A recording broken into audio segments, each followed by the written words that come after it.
Greetings, ladies and gentlemen. Welcome back to Star Ladder Season 12. Dun dun dun. Woo! I don't know. What did I just make? What was that sound? Is the studio haunted by a ghost of Christmas past? I'm not sure what. Will we be blessed again from the ghost of Star Ladder past? And we're haunted by the ghost of Shagbark. There he is, or that's where he once lived. We've got the first day of EU coverage, folks. It's the group stage, but things a little different this go around. No BO1s. I love it. I like it. It's best of threes all the way out. Scoot over this way, my friend. You're hanging out of the camera shot, man. Half your body is joining the ghost of Shagbark in the neverworld of the BTS studio. I'm looking forward to it. It's good. I think without the best of ones, that's how it needs to be done. And a lot of the players feel that way too. They feel like you don't really get to kind of feel out your opponent in one best of one. Next thing you know, you're dropping unexpected games to unexpected teams, and then you realize at the back end of it, you were just that one game away from making the cut. Yeah, every season there's somebody that's in that little sweet spot, or not so sweet spot, I guess you could say. First up, we've got London Conspiracy versus Virtus Pro Classic. Second series of the day will be Duza Gaming versus Secret. So that one may be a little lopsided, but hey, we can see a Secret game today. That's a rarity. I don't know. In Summit North America, we saw some crazy upsets. You really never know. You can't take any of these teams lightly. You don't know what the hell they've been doing in the dark. Yeah, you know, in North America, we saw some upsets. Maybe Secret will get beat, but can you even name one player on the Duza roster? Because I can't. I think there's a guy in there with a G in his name. I'm not too sure. I feel terrible saying it like that, but the fact of the matter is that we've been on North America duty for the most part. Yeah. And now we get to jump back into learning a little bit more about what Europe has to offer in that whole Tier 2, possibly Tier 3 era. And I'm excited to find out what these teams have been hiding from us. Yeah, I want to know as well. We've got London Conspiracy over on the Dire. Look at this nice overlay package. I'm getting my feet wet again with the whole suite. So bear with me while today is a little bit of a not learning experience, it's a remembrance experience. I've done this before, but it's been a couple months. Now, about the draft, though, we get to see some stuff we haven't seen in quite a while. I know North America, we talk about time and time how they like to pass over the likes of your Wisp, but we have a lot more Wisp play and Wisp players in the European side of the European/Russia/CIS kind of scene. And you can see here, Virtus Pro, they don't pass on the opportunity to get a hold of it, and they put it hand in hand with Spirit Breaker, so you already got a nice little global factor right there. This Virtus Pro draft is so CIS. I was talking to Purge yesterday, and I'm like, Purge, you have to understand how popular the Spirit Breaker is. He got picked up, and Purge was surprised. I was trying to tell him, no, in other parts of the world, they are first picking the Space Cow, and I think he thought I was full of the Space Cow's poo-poo. No, this is what they want to do, man. Bull Rush, and that's the definition of Spirit Breaker. Bull Rush, get in their face, take them out of their comfort zone, make them uncomfortable. Nowadays, you get some of these squishier supports like your Drow Rangers, like your snipers, and they don't like confrontation. Spirit Breaker loves to get up in your grill. They don't like that. I feel like he's a pretty good pick against the Drow Ranger. Drow Visage, the opener for London Conspiracy here, the classic duo that we know so well. Ready to rock and roll, knock down some towers, abuse that aura on the familiars. Very brave to pick it up this early on, because Dro is a hero not without counters.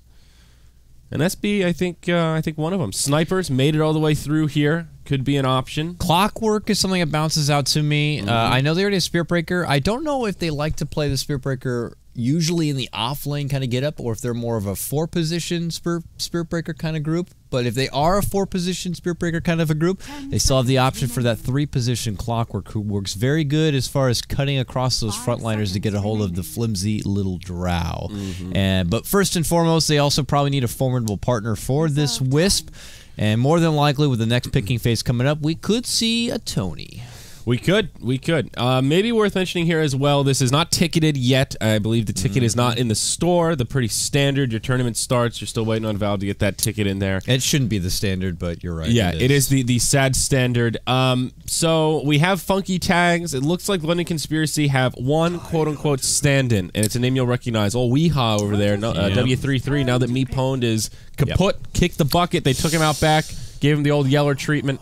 And now Weehaw's a free agent, so he's hopping over to LC for now. Yeah, he's probably testing new waters. Obviously, we don't know the word if he's standing in or if he's part of the roster now, but we've seen a lot of the players. You know, Hani's now joined Dota. And Weeha's here, so obviously all the players are kind of finding a new home to temporarily get their Dota groove in with. And Weeha's been joining London Conspiracy, and I believe he said he was replacing, or at least standing in for the LC current captain. Well, it was the first one on the list. I'm not sure their captain was. Right now, Spartan is drafting. KotlGuy, we've got the power. Let's look at the official rosters here. Boom! Wow. Look at that fancy transition. It's like Kaiser. ESPN. I think he's in for Kaiser. Kaiser. Oh, that's right. When I looked it up, his name was Kaiser Soze. Yeah. I love that. Have you ever seen Unusual Suspects? I have not. Oh my God, you're missing out on a video classic right there, guys. Slacking. All right. It's not like an old black and white. I'm not that old. Usual Suspects, though. I won't say much more about it, but that's where Kaiser Sose comes from, and that is a wonderful name and a wonderful shout-out to a great movie. But anyways, let's move on with the draft at hand. So we talked about how for this Drow Visage lineup, obviously they want to incorporate more range so that other lanes can take a benefit from that bit of a bonus in the damage department when they want to go with getting the extra CS gains. But they also need the meat for their potatoes in the front line. So they got their Tidehunter. You know, we already talked about enough how some players feel like he's fallen off a bit. Other teams kind of still feel like he's got a spot here. Works pretty good on Dire's side. You have the Ancient Stack still to work with here. Virtus Pro could be one step ahead. Maybe look to place an early ward by the Ancient Stack, and then your Tidehunter's in a bit of a jam. But then they pick up the puck, and now we're going to see a Morphling come out from Virtus Pro. More than likely the G hero. Okay, so Wisp, Morphling, a pretty good pairing, and all ready, pretty mobile hero with his waveform. With Wisp, we'll be able to fly around the map, maybe turbo farm a little bit. We saw some good Morphling play yesterday. Purge was talking about how that Lincoln's build is kind of fallen off. It's fallen off, but we've still seen it every once in a while. Yeah, I think his point was you can get a bottle instead, and it's way cheaper and pretty much just as good. You don't get the stats out of it, which is the big thing, but you still get a pretty comparable amount of regen with the runes now and the bounties and what have you.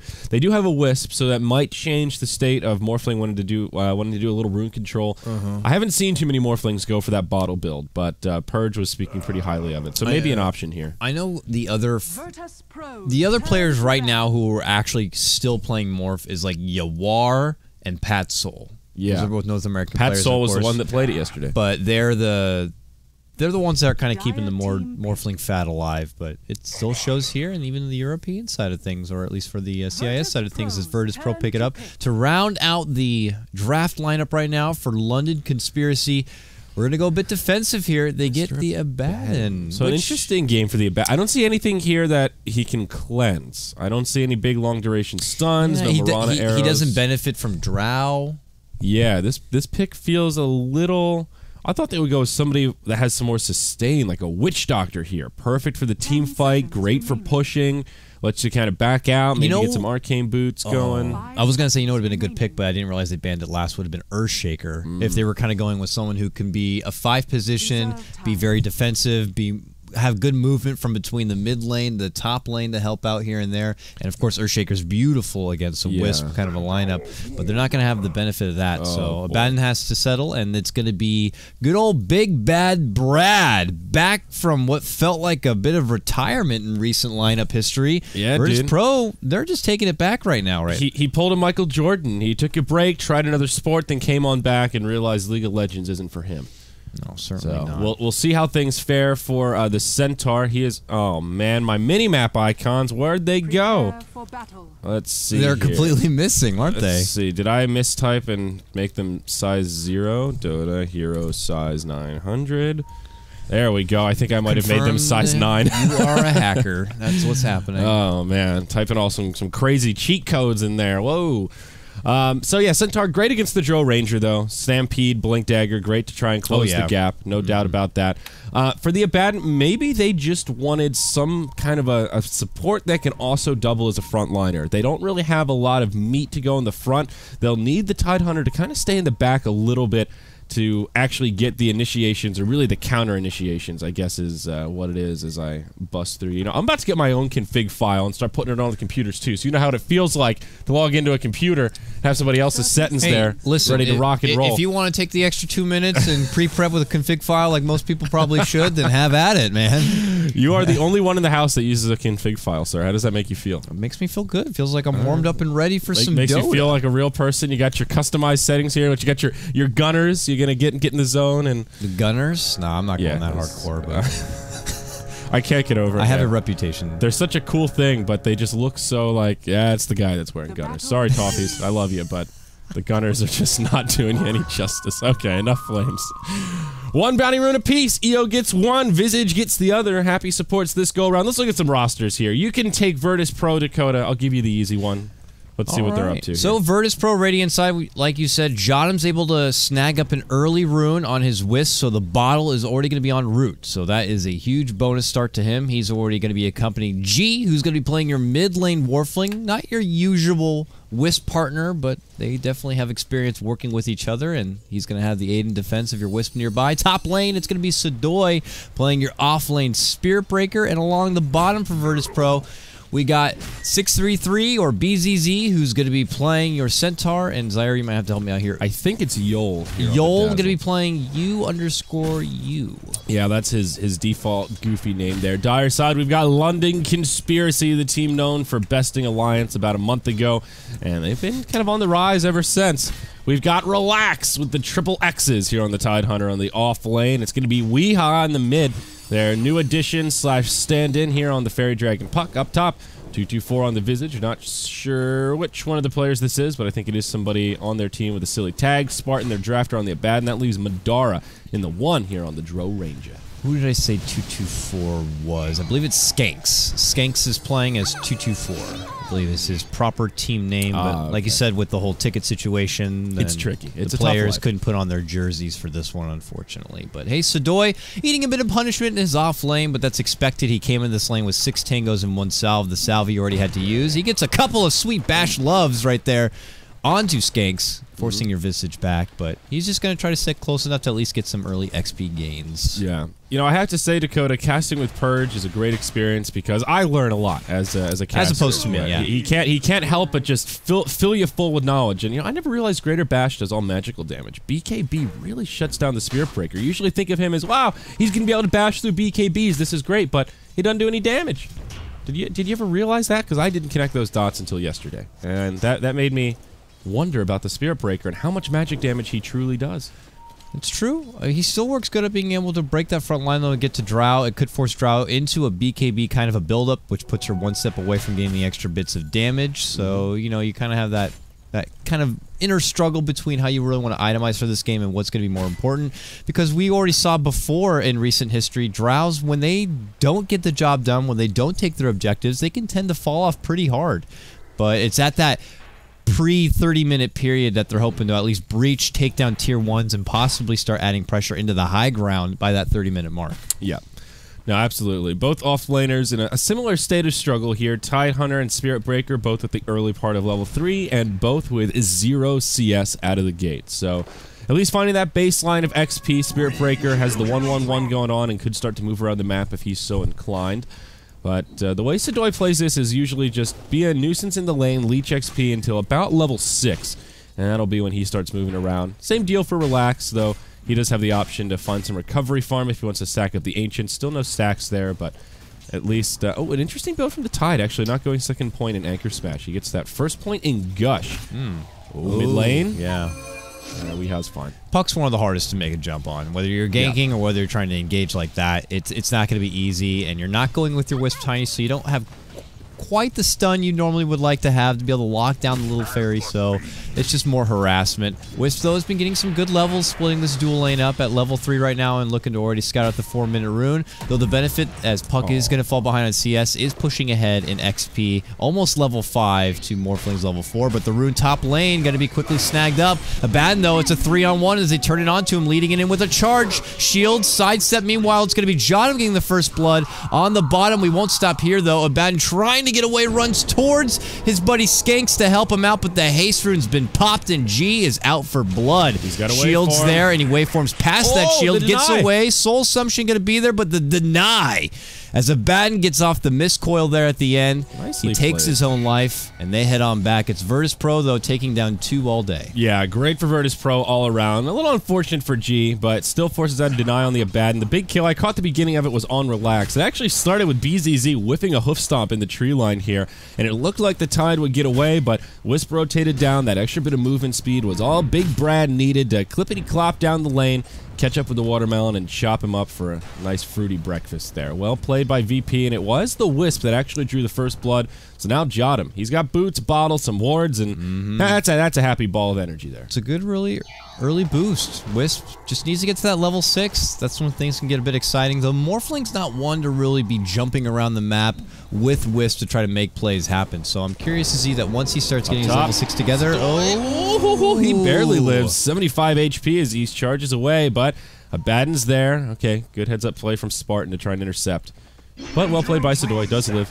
So Sidoi will be able to get away and have to take that long walk back to base to probably heal on up. But yeah, as soon as Wisp is able to get his level 6, I'm curious to see if he's looking to partner up elsewhere outside of the Morphling to try to make something happen. Right now, he's kind of entering towards bottom as BZZ gets the stun under Relax. Relax. Relax. You're doing fine. He goes down. He's dead. Yep. This Dro Ranger, though, man, she is racking up the CS at the safe lane. Madara, the last hit leader by a good margin, 40 and 17, getting a lot of space. Soon to find that level 6. And that's when Marksmanship comes online. Morbid Mask, Band of Elven Skin for now. Still looking for those initial core items, but if this keeps up, Madara is going to be doing just fine. Charge from the Spirit Breaker. I think he's just using that taxi service to get back towards the lane. I doubt he'll commit to much here, as he is still a humble level 3. You know, see, once Drow's able to throw together that Yasha, even a Mask of Madness, if you will, these towers will whimper, as she will be able to dish out some serious right-click. You're looking at right now already 110 plus 29. Ridiculous amount of boosts that could be coming their way. We'll have to see if they want to kind of get a hold of it with some of these relocates as soon as it comes online. Yeah, Wisp, well, just about level 5. He'll probably have it after this stack. Nice triple stack here for G. And Jottam helping out with the damage those spirits do. A surprising amount of damage to neutrals. Sharing is caring here as Morphling catches up on the CS score a little bit against the Dro Ranger. Glancing at net worth, is behind by just a couple hundred, but VP 3-0 in hero kills. They picked up 1,000 net worth lead for themselves as a team and about a 500 experience edge. Tidehunter now stacking the Ancients. Relax, desperately trying to find level 6. Problem is, like I said in the draft, they could be onto it, and they have a ward already on that high pedestal, the Immortal OP ward spot. So they see the double stack there. They'll know when Relax wants to go for it, and he will be pretty tense once he realizes that as he goes for those Ancients, I'm sure Virtus Pro will be there right behind him, trying to take it back. Yep, so checking in on G in the mid lane, still faring very nicely. He is level 6, Wisp halfway through 5, relocates almost there, but all things considered, it seems like Weeha's been doing a pretty good job. Has not died in this 2v1. 30 and 6 is his CS, and I don't know, I think this Fairy Dragon should be pretty happy with it overall. He's picked up his power treads, won't be a fast Blink Dagger, but should have it at an acceptable time as G moves back into the jungle with the Wisp to kill a double stack. I wager things are going to get pretty exciting, especially on the side of Virtus Pro very soon. Top, bottom lane, there it is. The Stampede, which I was going to call out for, is going to actually be used onto Relax. Relax is able to walk away. Still not level 6 for the Ravage turnaround, but it does force out 2 rotations from both Spartan on the Abaddon as well as Weeha on the puck. He immediately heads towards the bottom room, which is going to be haste, but it's snagged up right in front of his face from G. He actually doesn't use it. Jottam considers moving forward. Now Jottam's the one in trouble. Orb's going to go forward. They just blow up the Wisp. Oh, Weeha sees an opportunity to go and gets Sidoi it. and 244. They were duking it out that whole time. He pops a salve. It actually gets knocked off, but Sidoi doesn't have another charge. Can't dive under the tower. Meanwhile, in the bottom lane, yeah, Weeha, he's in some trouble. Waveform across it, brings him down. Tier 1 tower will lay into G, but they get the trade out of it. I kept thinking that fight up top would explode into something interesting, but it was down bottom the whole time that the action was there. And, well, LC get on the board, and that's at least something, but a kill on the Wisp for the puck is far from ideal. I knew things were going to get exciting. I didn't think it was going to happen right there the second I finished the statement, but you could just tell with Stampede on, with Jottam now getting closer to level 6, that things were going to get pretty hot and heavy, and they found their opportunity to make a go. Been unfortunate for Jottam right there, as the positioning seemed a bit bad in how far he was from G, but they were able to get redemption as they made the return kill there on Weeha on the bottom lane, so Virtus Pro, and if you're a Virtus Pro pan, everything works out very well for you. Did you say Virtus Pro pan? Yeah, well, you wouldn't let me go with that, really. I mean, I know Twitch chat's probably going to call me out and be like, yeah, pan, KotlGuy pants? What are you cooking, Gordon Ramsay? But then you have to say something. Up top, Joe Ranger gets bashed down by the Spirit Breaker. Relocate to get things started. Another kill goes on the board, 5-1. All you pan straights out there, be careful. That's it, dude. You're not getting away with anything now. You've done it. You broke the caster code. Mid lane, though, they're making a potential go onto no one. They blow up the puck while I'm giggle bushing over here. God, I don't know why that was so funny. I'm just picturing all these people holding their pans like...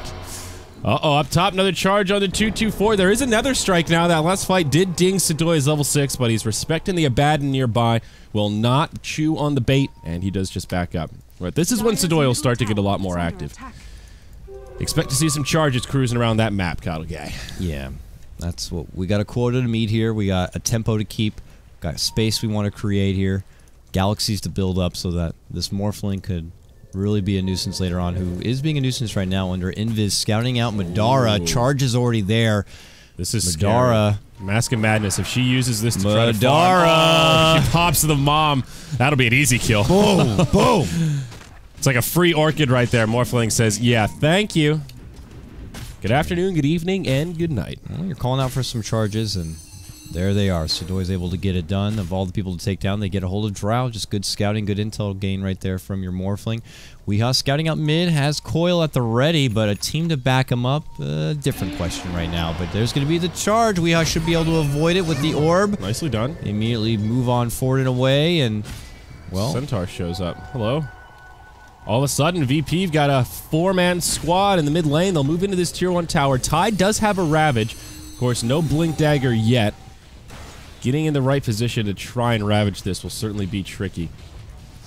Well, we actually pumped it out once right there, and with that, G's going to immediately get away. They're just happy to force out rotations from LC for now. They don't want to overcommit, take down that tier 1 quite yet. They know that they're in good pace, because at this point it's supposed to be LC who are trying to break tier 1 towers on the back of this Drow, but hey, they find another objective as they sneak in from behind and go for Roche, and look how quick it goes down just with the familiar birds and the medallion and Madara. Roche is gone. That's it. Dazzle scouts it out with a weave, but it's too little too late. They had this amazing ward on the high ground here, but no ward coverage to actually walk into the pit by the time they realize that Roche is already died. So that's a nice play from LC. They're behind by a pretty good bit, about 3,500 gold and experience, but an Aegis of the Immortal is a way to start clawing their way back into this game. Dro Ranger maybe looking for a Yasha, but curious when LC will start to group up and try and knock these towers down. Yeah, I'm sure most LC fans right now are curious as far as when that will be. Having the Aegis on the Drow, though, certainly makes things a bit more secure, but it's a scary time in the game right now. With Relocate that constantly going to be lurking in the shadows, getting ready to pop on you, you got to make sure that you have a good buddy-buddy system into effect, that when you do have your cores out there farming, you have a game plan for when things could go awry pretty fast. And you're going to see Spartan kind of constantly hanging behind like he is right now for Weehaw in the mid lane. Just kind of being there in case anyone's going to be out. But they also have time to farm up this Ancient stack. And even though the ward was there for Virtus Pro, they couldn't quite take advantage of it. Yeah, it's just expired now. Kind of lucky timing for Relax, I suppose. But look at this build from G. I really like this here. Ghost Scepter, first core item. Looks like he'll go straight for the shotgun. And normally pretty risky. You don't have the big stats to really have huge damage. And you worry about the regen being kind of squishy. But with a Wisp backing you up, you've got all the regen you'll need. And now G can get really aggressive, and if they relocate on the Dro Ranger and she's got Mask of Madness on, that is just a freebie right there. So yeah. I think this is the right approach. A lot of squishy heroes on the side of LC. Outside of the Abaddon and Tide, anyone else is just about a free kill. Yeah, not even just a relocate. A Spirit Breaker charging in her face. She's going to be forced to double back. Could force out an early Ravage. And at that point, all G really has to do is kind of waveform forward, pop off the one shot, and Drow's going to be dead. So, shouldn't take a whole lot of muscle. Bottom lane, they're kind of muscling towards this tier 1 tower. No real threat as defense quite yet, but here come the rotations in 3. Relax is going to be the first one in with the Ravage ready to go. VP are here waiting, and they even throw out the early weave, a nice offensive weave. Virtus Pro are on the way out, so I guess they're not looking to stay, but... They get tower with the Familiars up in the top lane, so this is already worth it for LC. Even though they've rotated quite a few heroes down, and it looks like they won't find any kills of it. They do split push the map very nicely, and already utilizing the Visage familiars with that Dro aura. Yep, something I can't recognize. I recently played Visage in an AR. It was a terrible experience. I somehow walked away with a 4-0. I know, I walked away 4-0, but games like that, you always get a newfound appreciation for your Visage players, your Chen players, people who can really micromanage so well and just know when's the right time to kind of use your birds elsewhere to get side objectives like that one. So quick props right here to 224 aka Skanks on his Visage play, and they're going to be able to follow it up possibly with a second tower takedown here in the mid, but it could cost them a trade mid lane. Their tier 2 is under contention right now to Jottam and G. Yeah, Dire do not have a glyph here, so they'll take them a little while to finish off that tier 1 in the bottom lane. Tier 2 mid will stay standing. Morphling hops back, TP in from 224. Skanks will be the first one at the party, and they back out. So VP still get a pretty good trade out of that. Morphling still not really hitting hard enough to siege quickly. Ooh, Wisp almost finds a couple of Visage familiar pickoffs there. Just pokes him with his energy, but... Alright, gets a bounty rune for himself. That was a double damage Wisp, actually. You can't see it, but he was double damaged. Can't see it when he gets double damage or invis or any of that. In fact, when I play Wisp and you get invis, I almost have to call out to my team, like, I am invis right now. Don't think that I'm just running into him, doing dumb things. Yeah, that's a worthy call out. It actually is hard to tell. I can't tell you how many times I've been casting a game and thought, what? Why are they not killing him? Oh, God, I'm an idiot. Blink Dagger's up on Puck, though. 15 minutes in. Weehaw. I don't want to say he's recovered well, but I think he did about as good as you can hope for in a 2v1 Wisp +1 lane in the mid. Now they go bottom, tier 1 tower. It's down, baby. Oh, very close to a deny, but not going to be happening. Madara initiated on by BZZ. He stampedes defensively, then realizes, wait a second, I could have killed her. Oh, no. Charge from across the map. Can Spirit Breaker find a kill here? There isn't a bad nearby. Photic Shield ready to cleanse. Familiars ready to drop down and stun the cow. Sadoy gets hit by the gust. Ravage, that'll connect on quite a few. Jottam comes in. They bring down the Aegis. It'll cost them their Wisp, though. Now VP trying to retreat, but they can't. There's a Dream Coil there. Dazzle. Graves himself tries to TP home. Nether Strike onto Madara. Sadoy, you're in deep, buddy. They lose their Dazzle. Now the rest of the team gets their BZZ. Clippity clop with the hoof stomp. Finds a kill on the Dro. G very healthy, just doing as much damage as possible before making a retreat. Ghost Scepter buying him some time, but now sipping the bottle, wants to turn on to 224. Waveform does a fair bit of damage, but a Photic Shield keeps him alive. Weehaw trying to finish off BZZ, and he might be able to do it. Blink Dagger forward, BZZ. Only a couple hit points left. Is he gonna have his Blink up? He guesses with the orb, goes down. A good guess from Weehaw. See you later. Sorry. Big oh! He finds him! Spoke too soon, what a good jump in. What a play from the Fairy Dragon. Finds the Centaur, guesses where he went. Wow, that was quite the game of cat and mouse. I thought he almost threw away the opportunity with that orb. He was just trying to maybe zone him back towards the top, or at least just be there in case he was going to make the run to the south, and well, he had the know-how to blink in there after, gets the call, and with that, not only did they lose Centaur, but it cost him a TP scroll. Yeah. So good work there, but look at this Sadoy already on the charge, going for Madara at the Ancient stack all alone. Potentially mission impossible here as he's got to quickly retreat away. If he gets caught with one slow arrow here, it could be trouble, but he's able to make it all the way towards the bounty rune by this point, and he will snag it up.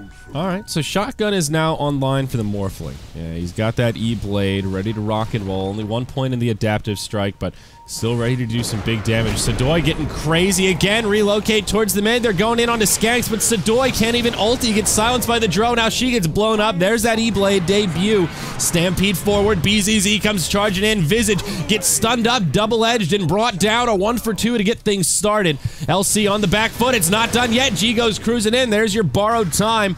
Ravage not online yet. Another 26 seconds.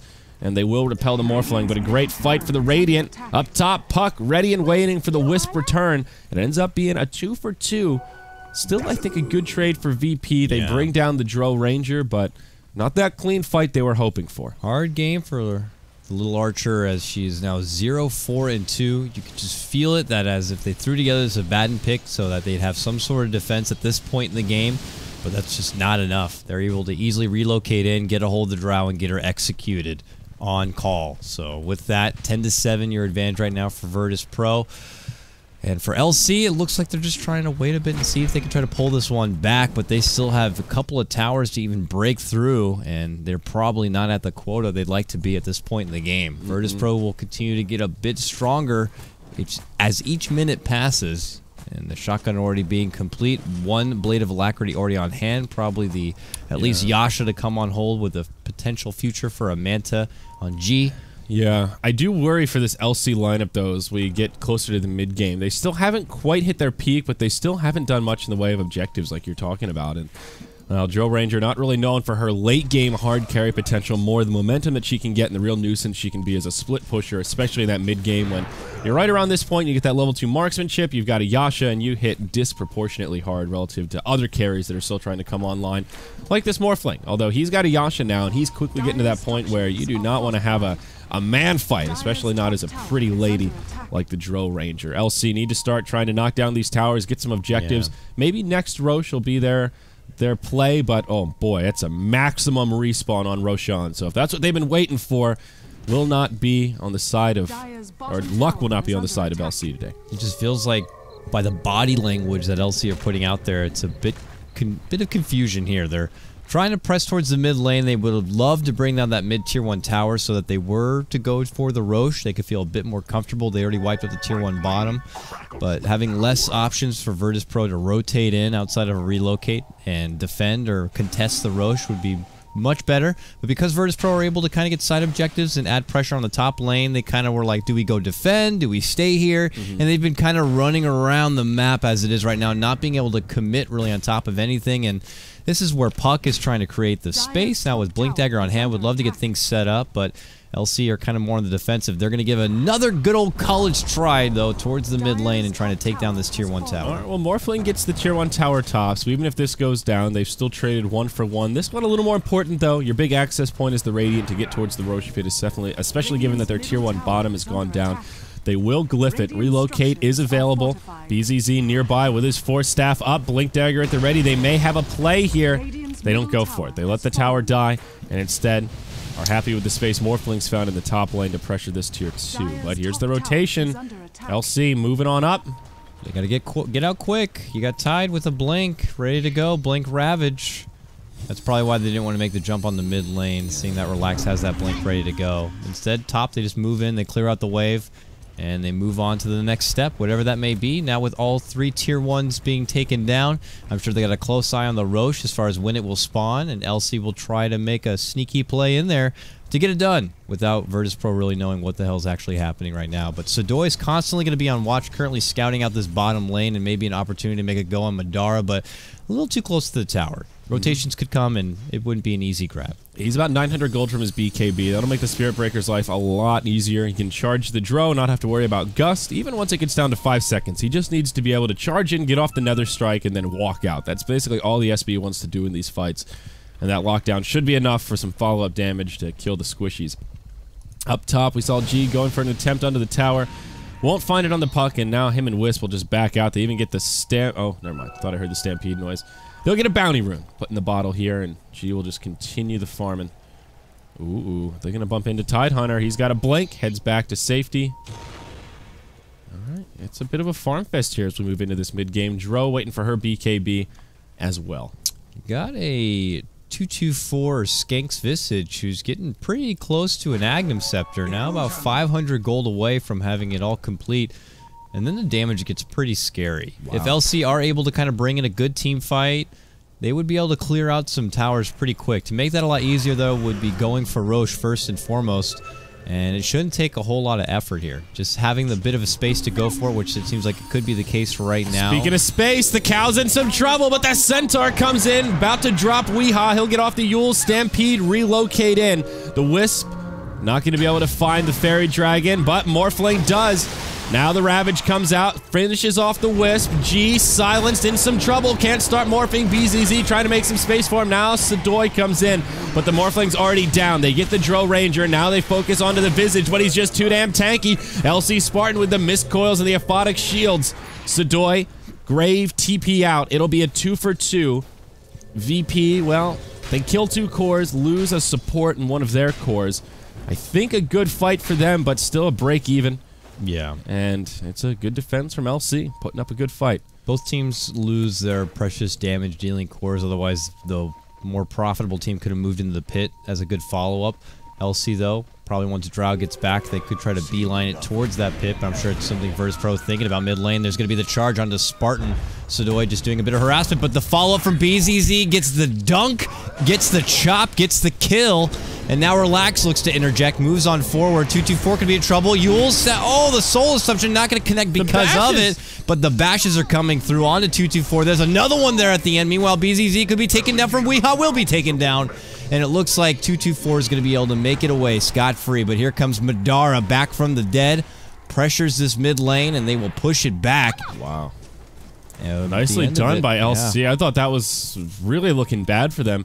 With the Visage about to go down, but they react at an appropriate time and turn around what was just a free pickoff into at least a 1-for-1, almost a 2-for. Things looking okay for the London Conspiracy. Look at this net worth graph, and it feels like VP is kind of controlling the tempo here, but they're not ahead by a huge amount. Only about 2K net worth, 2K experience. Steyr team is really putting up a good fight and making Virtus Pro work hard for this one. I think VP are the favorites, like 60-40 or so on the bets, maybe even a little more closer to 50-50 than that, so... Well, a lot of LC fans out there. They're rising in the ranks, Dakota, and they are showing that they can contend with the Virtus Pro. Now moving in, they'll be able to clear out the Ancients, but first things first, they do want to get this Roche. Quickly look to go for any possible dewarding that could be in the area, trying to keep Virtus Pro in the dark. You can already see G24 going to work right there. Good deward. Virtus Pro know what's happening, though. Just curious to see what kind of contention they want to do. I think Ravage they want to play a Roche here. Yeah. So that's the scary thing. They have to know by their timer that Roche will be up and at the ready on the side of LC. And they will take it quick. Definitely want the Aegis. A ward may come down here from VP. The Dire Observer is just about to expire, so that's a little bit unfortunate. This is a good setup from the high ground. They're going to see Drow, and they're going to jump on Drow. Madara's going to be killed instantly. Huge Ravage on 3. Morphling goes down right away. Now the Centaur. Sudoi barely lives, but it's a disastrous turnaround from the Virtus Pro perspective. Now Weehaw trying to chase down the 2 supports. All 3 of their cores blown up. And can their supports make it out? They're tether buddies. There's a relocate, but Jotum, he's silenced. There's no shallow grave. The tether will be broken. He's not going to save the Dazzle. Maybe he can save himself. Dazzle will grave. No TP. Oh, what a save. Okay. Dazzle will live. Wisp probably going to die, but what a Ravage from Relax. I mean, that's about the best Ravage you can hope for in a situation like that when your Drow gets dropped like she's hot. Just a hair too late to try to help the Drow keep him alive, but definitely a fight that turns around. Worth it. Drow would probably be throwing out from the grave right now, but 14-14, look at that. Quickly, LC managed to even things up, and even without Drow, who should be up in a few seconds' time, they lead things into the Roche pit and get it started for her.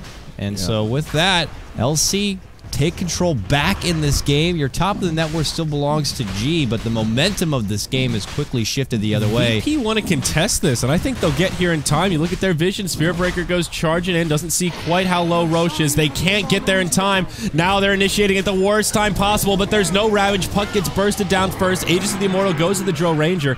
There's your Stampede, but half the team was starting to retreat. The other half was going in. Virtus Pro doesn't feel like they're communicating that well. G wait for him to the high ground, but gets stunned up. Now silenced, and VP not going to find any pickoffs outside of the puck here. That Stampede could have been huge if they were all rushing forward, but their frontliners were already on the retreat. Yeah, very awkward. Did feel like a bit of a miscommunication as far as what you want to do, but of course at that point you're thinking in the heat of the moment as far as what you want to get done. You know that the Roche could be going down any second. They have such high damage output on the side of LC that it's just going to take little to no effort to get the job done. Meanwhile, they are able to finish out the mid lane tier 2 tower for Virtus Pro. So they'll kind of step back with the bonus, but they're not able in this game to do what you would see mostly with your Wisp kind of get up. They can't place too many aggressive wards. They kind of have to make sure they keep wards on something like Roche, and when objectives could up going down, no big relocate kind of ganks. Even Sudoi's kind of been put in check at this point as far as being able to be a nuisance and keep pressure on the map as the Spirit Breaker. It's starting to feel like LC are getting a bit comfortable at this point into the game, and this is where it's their time to really shine. Virtus Pro might have to fall back on the plan B and kind of stall out and hope that their Morphling can shine later on. But I agree and disagree at the same time. It feels like LC are starting to get control, but this is when their lineup is really kind of peaking out a little bit. You've got Puck with a Blink Yules, you've got the Blink Dagger on Tide, and Dro, level 15, soon to be 16, BKB, Yasha, Mask of Madness. She'll certainly get stronger, but they've still only taken out tier 1 towers. You've got this Morphling who's still farming at almost 50% ahead of the Dro Ranger. So even though they're holding in there for now, they're nowhere close to closing out this game. And with a Morphling farming this well, now an Ultimate Orb to go on top of the Manta and E-Blade, I feel like this one's going to get out of control soon as G is still picking up a lot of momentum. Yeah, you'd be hoping by this point when they're able to acquire the Aegis that they would be adding pressure on those tier 2s, but gotta give props to Virtus Pro. They've been splitting the pressure on both sides of the map and forcing LC to kind of remain on their side of the river, which causes them to be stalling out. And their Aegis could be rendered useless as far as being able to use it in an objective way. So they're going to be stuck with what they're dealt with right now, not being able to push past the river. First Pro, we're just going to take this time to farm up across the globe and itemize to the next step. And once the Aegis goes down, they could look for another big fight. So you are right. I mean, this is the point when your Drow lineups are supposed to be really breaking towards the base, but yeah, you know, props to Virtus Pro on being able to keep the pressure across the map and not allow them to get any sort of early, easy lane push. Yeah, Visage getting this tier 2 tower helps. Now only 2 outer towers remaining, but they still have a ways to go. And now look at this. It's G that wants to be aggressive. They'll find Madara. Can they just blow him up? They can. That is a sad Dro Ranger. Unite. Has the Aegis, but that's what happens when you've got Mask of Madness hit by an E-Blade and then Morphling pokes you.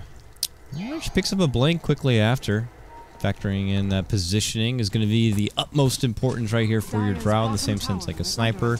You want to be in a good spot to avoid any sort of confrontation and dish out as much right-click deeps as possible.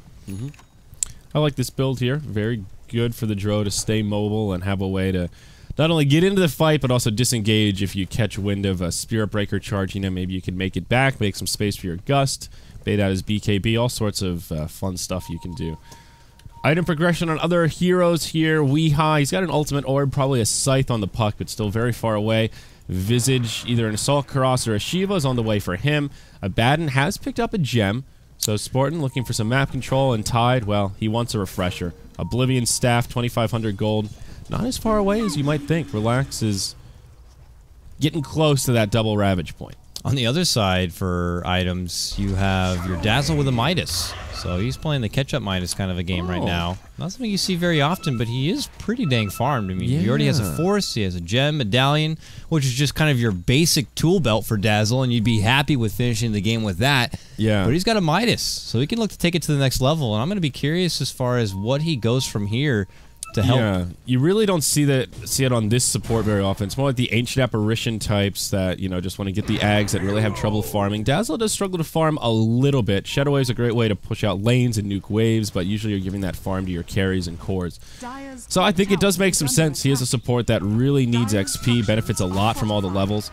And, ooh, Spirit Breaker, you're about to be in some trouble. They ping him out. Smoke gets broken, and, well, he gets Yules. Can he charge away here? He BKBs, just tries to TP home, and they will have more than enough damage. That's unfortunate for Sadoy. Madara hits so hard, there's just no way, even being a Space Cav, that you're going to be getting away from that. Just but look at this play. They get a tier 2 tower out of it in the top lane. Virtus Pro constantly finding something, at least making that about a 1-for-1 trade. You throwing away your Spirit Breaker for a tier 2 tower, especially if your Morphling gets the last hit on it. I think you can live with that. As long as G has Jottam nearby, he's got that safety net just in case things get a bit sticky here. But now look at this. Continue to add pressure, but it's a bit of a trade here. Mid lane, LC trying to add a push. There's going to be the Glyph pop, but they're already in high ground.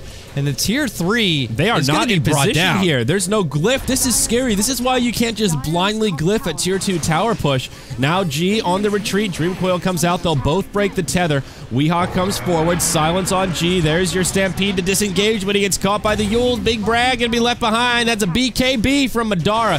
Hoof Stomp not going to save you from this one, and BZZ will fall. Ravage comes out, connects on.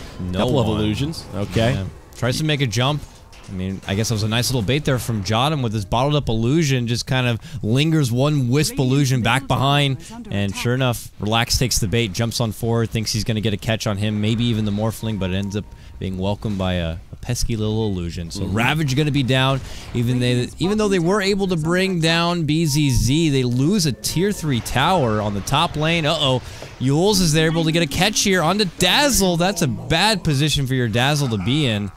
as it's going to be a quick grab. Maybe just trying to go for a ward or... He was, yeah, trying to TP home. Almost made it out. Got caught by the Weehaw Yules, and that'll be the end of him. So he gets taken down, but hey, a trade that Virtus.pro are very happy with. They almost made it out scot-free on the back of that Stampede, but hey, Ravage is going to be down. They can even feel more comfortable if they want to take a fight when he gets back, or just kind of more push play happening here from G, now in the mid lane. I mean, knowing that Ravage is down, he's now picked up a Scotty. He's very tanky, and again, he's going to win this race towards the base. He forces out 3 TPs and says, well, that's all I wanted to do. Thanks for not pushing my base. I'm out of here. Now he turns, drops the Dro Ranger almost.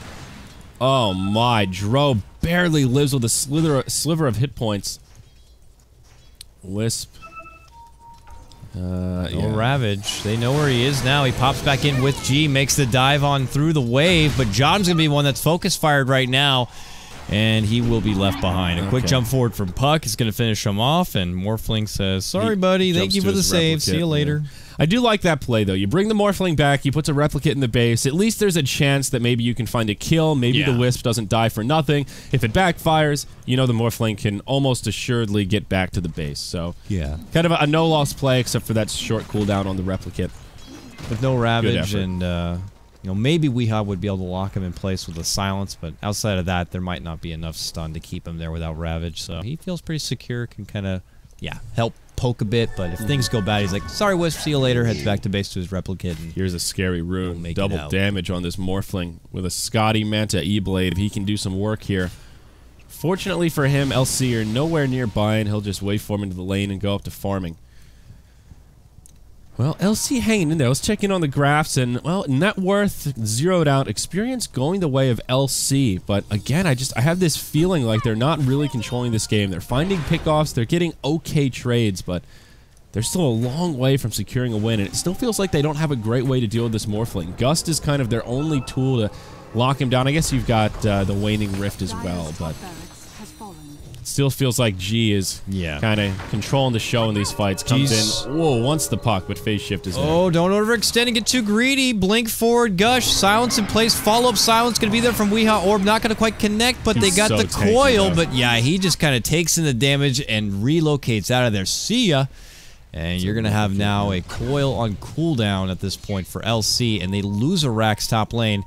G is just happy to test this LC squad as far as their communication and what they really want to get out of the map. He's making so much space for his team with those kind of plays. Anytime he gets towards the base, 3 TPs back, great. Our jungle's free. Farm it up, boys. LC need to be like, listen, guys, if this happens again, if G's pressuring a lane, we need to know what to do. Are we going to be going back, trying to make a commitment onto him? Are we going to look to find something else for ourselves?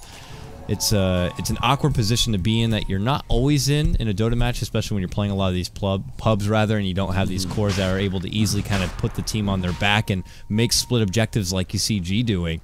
But you put a team like LC into a very sticky pickle, if you will, and they don't know what they need to do. They could go for Drow, but not Drow, they can go for Roche and then immediately lose their base at the drop of a hat, and they have to be careful with their choices here. And they're going to make the choice to go for Roche. They have a lot of damage, so they can take it really, really fast. Luckily, they can blow up Roche before Virtus.pro even realize he's respawned.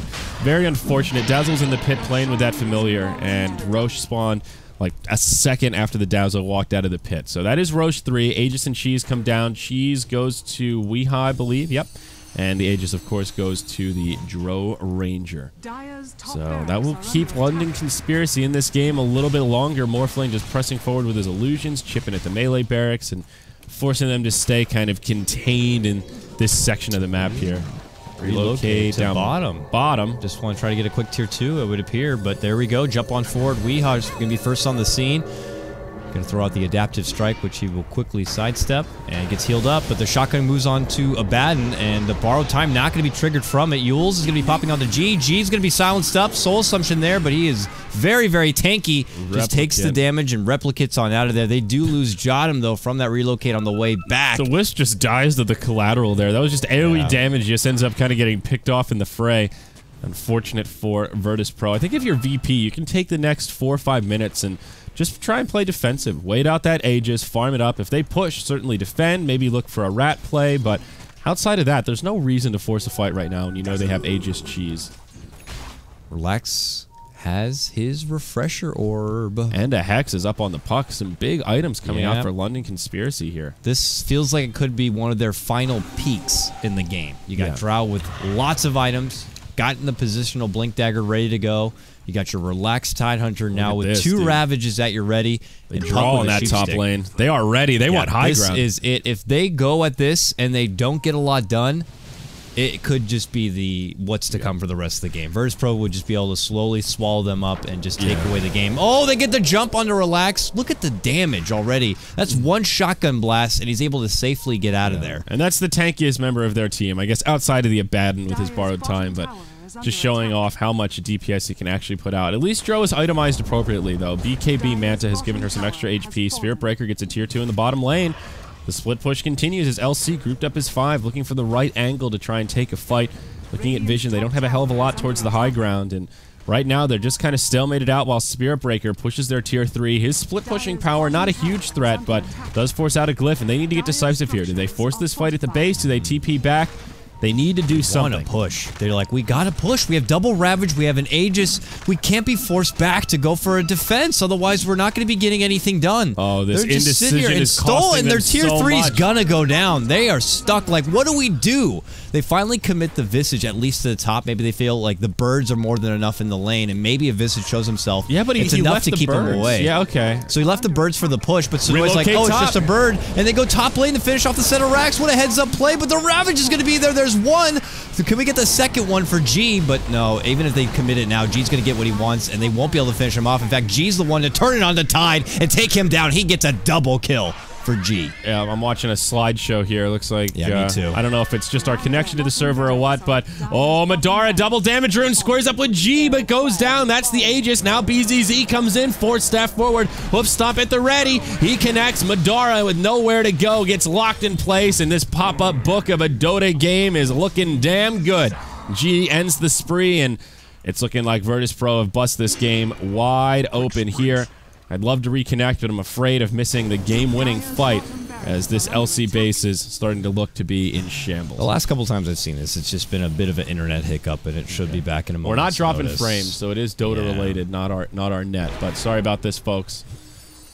Well, not much you missed. You could just tell that LC, it's like, we got everything we need. This is our time, and they couldn't do it. 6-3-3, jump on the mid lane, gets the stun, but the quick shift there, and Weehaw will be able to avoid any sort of additional trouble, and with that they pull away. But I think with LC not really getting what they want out of that top lane, that's just a taste of what's to come, and now they eat real base damage in that top lane. All racks being wiped out. They even lose what? They lose a rack's bottom as well? Oh, that is so big right now. Virtus Pro, man, they just know exactly what to do in a situation where they have an Aegis on the side of LC and their top lane is pressured. That's just a team with good experience right there. Bottom lane, Sadoy hangs around a bit too long. Initiation from the puck with the Hex. He pops his BKB. He's on the run. He'll charge across. Now they're starting to make the sandwich. VP coming in. And BZZ looks like he's done a lot of damage. Morphling just focusing the barracks, though. They're not even going for heroes. They bring down the Tidehunter. Now they'll decide to focus on whoever gets left by. And, well, this is not what I signed up for this morning here. Madara, I think she's going to die to the snowballs. Yep, okay. And it's looking like G is just cleaning house. At this point, we might as well just read the combat log here. They kill the Visage. Now the puck goes down. Ultra kill for G. And they also get the barracks out of it. So this is more than a disastrous fight for LC. Look at that. I mean, it's if I could whistle, I'd do it. 7K net worth. It's not going to be getting any better for LC. I mean, unless they try to pull out some crazy Roche play or something, it's like just not going to be happening. Yeah, I tried to reconnect during that period, and it's still poopy. But there's not much left to see, as it's G, who's been the MVP so far. So for all your Virtus Pro pans out there, you have been seriously gifted with a real treat here, as God's Morphling has been going on an absolute tear. They rip through the racks now in the mid lane. It's Megas. They're going for the jugular tier 4s to drop, and it looks like LC will be dropping this game. Yeah, it looks like it. Virtus Pro taking a win in game number 1, though it's not over yet. G outs for it. There's a Ravage all over Virtus Pro. Do they have the damage to bring him down? Sadoy getting clicked quite hard. Pops his BKB. He'll go down first, but BZZ still alive. G looking quite healthy. Drill Ranger goes down next. She doesn't have a buyback. That's a dieback for her. Now 224 on the run. Another Ravage, but it's just not enough. G living up to his name. He is the god of this game. It's him versus the world, and well, they killed the god. So okay, that's a victory there. Relax. Back from the dead. Oh, look who's bought back. Reincarnation at its finest. The resurrection is here. 224. Yeah, he's going to be in some trouble. G just dropping snowbally hammers all over this dire side. LC, our team that says, never say die. We will not tap Never out. give up, never you surrender. want the win, you got to kill our throne. And G's like, okay, no problem. Steps back, gets a quick kill, gets a quick triple, and takes the game. Very well played from Virtus Pro, I have to say. They put together a nice, well-rounded draft. They got a good early boost. Then things got to a bit of a shaky point for them. They recognized that, and they were like, listen, we're just going to go to plan B. We're going to split push. We're going to do objectives on the side. We're going to take this LC squad, and we're going to spread them thin. They're going to want to try to 5-man at this point, try to push our base, try to push our tier 2s, but we're not going to allow it to happen. And we're going to put them in very awkward positions where they got to make critical choices like, do we go back and defend, or do we take advantage of this point when we're supposed to be at our best? And, well, it was just not enough time to think about what to do, and it was all Virtus Pro taking advantage. Yep, absolutely. So, game 1 goes the way of VP. It is a best-of-3 series, so London Conspiracy will have a chance to strike back here. When you open with a Visage Drill Ranger, it can be a scary opener, but at the same time, teams know how to play against it. It's very, very well-known, very well figured out, and VP handled themselves quite well. Yep, and they also might need to consider banning out the Wisp as well. Virtus Pro showing that, hey, we got a Wisp player, and we got a way to be able to babysit our big boy G, so you better be ready for it. So we'll take a break, guys. Then coming up, game number 2. Stick around. There's plenty more Star Ladder action coming your way after this break.